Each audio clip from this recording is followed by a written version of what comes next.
Hi everyone, Lisa here, aka Maggie Milo. I'm here to share with you another prep video for the Saturday Stash Dive. So this will be posted on Thursday, June the 27th, and then the Saturday Stash Dive will be Saturday, June 29th. So I'm just pulled together some products, and I don't have a lot of over embellishment, but you'll have to stay tuned on Saturday to find out why. So I'm just going to show you some of the pieces that I pulled first. So we have some twine, and this is the Paradise Assortment from Close to My Heart. And again, you can just use whatever baker's twine that you have is relatively close to these colors. I'll show you the inks first, and then I'll kind of get into these other products. That way I can just kind of put them aside. So I've got 6 inks here, which seems like a lot, but again, you'll have to stay tuned on Saturday to find out why. So I've got Tide Pool. These are all shadow inks. I've got Tide Pool, Pale Tomato, Soft Cantaloupe, Soft Pink, Green Hills, and Soft Granite. Let's get that out of the way. I really dove into some old stash. These are some library pockets from Seven Gypsies, and these are some, who makes these? I think it's called Canvas Stock or something like that. I'm not sure. Canvas Basics or something, but it's these chalkboard tags, and then I've just got a random assortment of all these little tags here. So I really dove into some old stash, but of course I won't be using all of these, but I just pulled out some that I knew would coordinate, like this orange one here and this blue one and this brighter orange one. So those, I have some envelopes, and these are from Studio Calico kits I got quite a while ago, so they're really, really old. I think this is one of the first few Studio Calico kits I got. And then there's this Maya Road one that I pulled out as well. May or may not use all of those.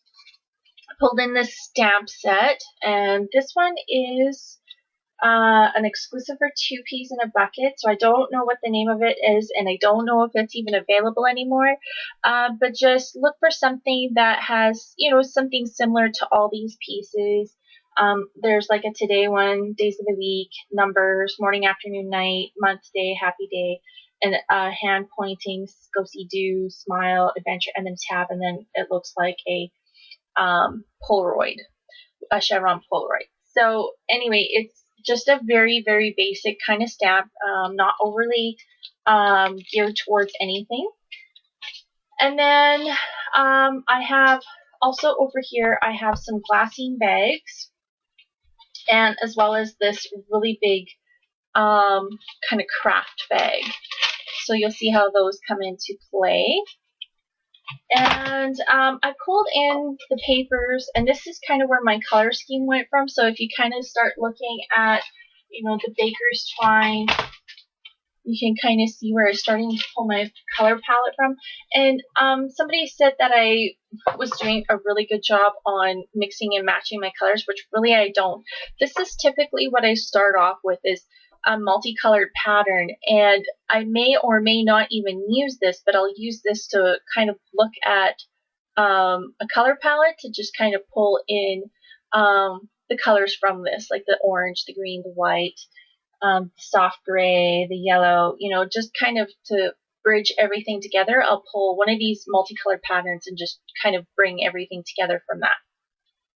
So these, I'm kind of cheating a little bit. I have an 8x8 paper pad, and I have a 6x6 paper pad. So I just thought I would mix in the 8x8 pad as well, because I know there are some people who do have some of these and may or may not have a difficult time using them. And this one was in my stash, so I thought it would be nice to kind of mix these together to kind of, bridge the gap. So this one here is Dwell, and it's a 6x6 paper pad from My Mind's Eye. It's really, really old. Some of the colors aren't really all that pretty, but when you take, these are the 8x8 papers I pulled, and again, I don't know if I will use them all.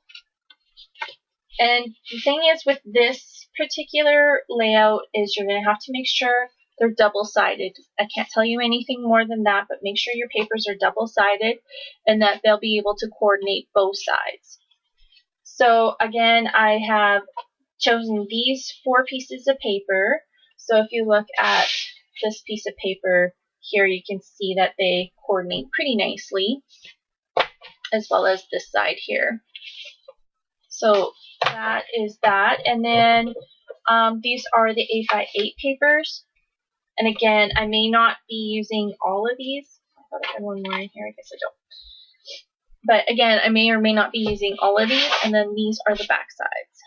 So everything kind of coordinates really well together. And then the other thing you're going to need is you're going to need a scoring board. So watch with me on June the 29th and see what I come up with. Thanks for watching. Bye.